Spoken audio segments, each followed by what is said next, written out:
Bonjour, excusez-moi, je suis venue ce matin prendre un café et j'ai oublié un sac de sport noir et gris. Ah, je suis désolée. Ça vous dit rien? Vous avez rapporté un sac de sport? Non, pas du tout. Non. Merci. Karine a perdu son sac, une perte qui vient s'ajouter aux 700 objets perdus chaque jour en région parisienne. Et à moins d'avoir été volés, ils se retrouvent tous au même endroit, au service des objets trouvés dans le 15e arrondissement de Paris. Donc là, nous rentrons dans le magasin du service des objets trouvés. Donc ce magasin fait 530 mètres carrés. 530 mètres carrés pour stocker 600 000 objets, des murs de plus de 6 mètres de haut pleins à craquer. C'est totalement vertigineux. Sur ces kilomètres d'étagères, des objets du quotidien, clés, parapluies, papiers d'identité ou plus étonnant, des téléphones dernier cri. Nous avons aussi les téléphones portables dernière génération. Il faut savoir que nous recevons des téléphones portables qui ne sont même pas commercialisés en France. Des services comme celui-ci, il n'y en a qu'un seul par département. Alors si vous trouvez un objet, apportez-le au commissariat le plus proche qui l'acheminera vers les objets trouvés. On va aller dans le local. Le local, c'est en fait la pièce où sont entreposés les objets les plus cocasses. Une véritable caverne d'Ali Baba, formellement interdite au grand public.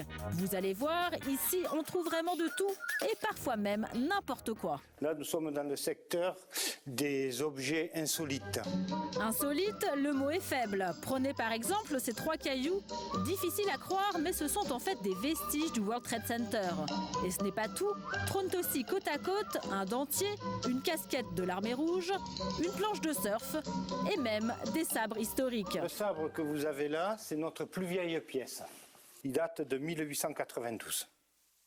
Juste à côté, des pièces qui font carrément froid dans le dos, comme ce crâne humain ou encore plus fou, une urne funéraire.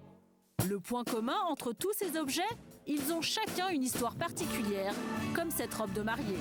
C'est un taxi qui nous l'a ramené et suivant les dires du taxi, ce seraient les époux, futurs époux qui se seraient incendiés dans son taxi. Ils ont payé la course, ils sont partis chacun de leur côté. Nous, depuis, nous avons la garde de la robe. Mais ici, on ne se contente pas d'attendre que les propriétaires se manifestent. Les objets trouvés ont leur propre section d'investigation, 4 enquêteurs à plein temps pour résoudre près de 200 cas par jour. Annie Delafoy en fait partie. Une de ses missions du jour, retrouver à qui appartient ce sac de sport ramassé le matin même dans un café.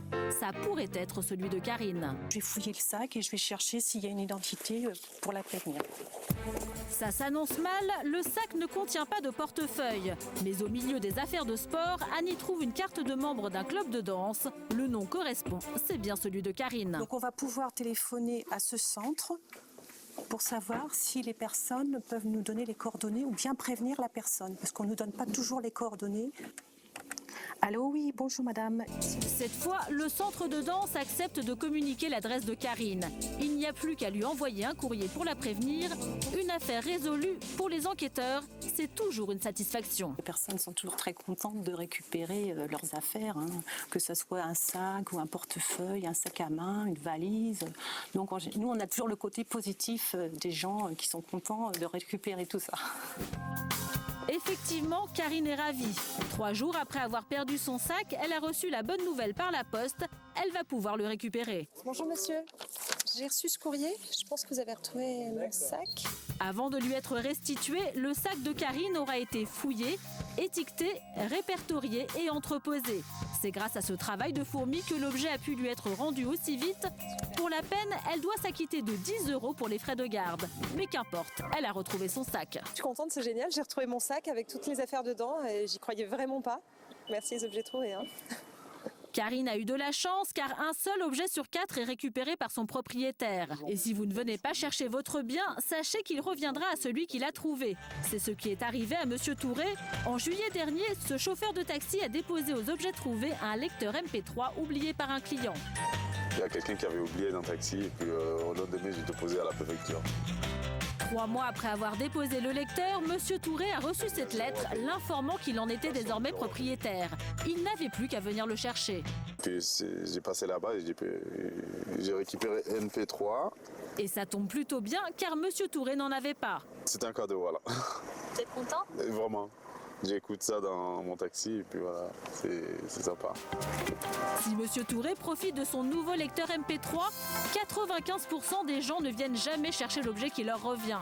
Alors pour ne pas engorger les rayonnages, tous les objets laissés pour compte finissent par être détruits, cédés à des associations ou revendus à des brocanteurs. Profitez-en. Aujourd'hui, c'est pas cher. On a le loyer à payer. Ça, c'est 5 € et ça, c'est 3 €. Samedi, 9h du matin, au Puce de Montreuil, en région parisienne.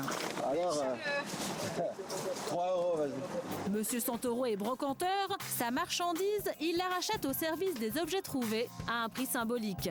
Des caisses entières d'objets non réclamés qu'il va trier avant de les revendre. On trouve le plus, ce sont parapluies, sacs, porte-monnaie, lunettes, voilà.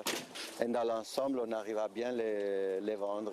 D'ailleurs, c'est peut-être les mêmes personnes qui l'ont perdu qui reviennent racheter un sac ici. Une bonne opération pour tout le monde. Ces milliers d'objets d'occasion se vendent comme des petits pains. Le secret de Monsieur Santoro, des prix imbattables. Ma fille doit bientôt partir au Canada, elle cherche une valise. Donc voilà, elle a trouvé une valise pour environ 25 €. Donc apparemment ça vient des objets trouvés. Je trouve que l'idée de récupérer, de recycler, c'est super. Voilà, donc ils vont repartir au Canada et pour de nouvelles aventures. Voilà. Une valise de marque en bon état à 25 €, c'est 60% moins cher qu'un bagage neuf. La mère et la fille sont ravies. Je ne sais pas si on doit se réjouir. Les gens qui ont perdu ça, ils ne doivent pas être tellement contents. Ça fait votre bonheur. Mais ça fait mon bonheur, oui, et le bonheur des clients.